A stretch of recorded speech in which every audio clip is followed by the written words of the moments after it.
নবী তার গুনার কারণ হলো আল্লাহ তাকে মাথার চুল দান করেছিলেন, কেশ দান করেছিলেন।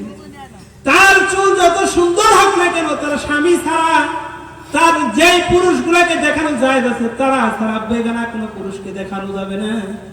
কিন্তু এই মহিলারা দুনিয়ার জমিনে মাথার চুল সুন্দর ছিল দেখা সাদা কালো কালার কইরা সুন্দর সামনে চুলকে সাজায়া, মাথার উড়না থাকে না, মাথার উড়না দিয়া বাদ দিয়া ঘাড়ের ভিতরে ফালায়া কলেজে যাইতো, ইউনিভার্সিটিতে যাইতো।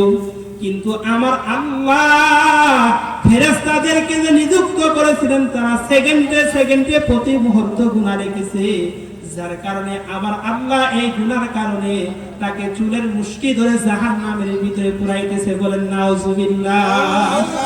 দ্বিতীয় নম্বর, দুই মহিলাকে জিহ্বার মধ্যে বর্ষি লাগে তারপর জাহান্নামের ভিতরে পুরাইতেছে। গো নবীজি, সেই মহিলার একটা দোষ হইল গো নবী, তার যে স্বামী ছিল, তার স্বামী যদি একটা কথা বলতো, এই মহিলাটা কথা বলার সঙ্গে সঙ্গে তার স্বামীর কথায় জবাব দেয়া দিত।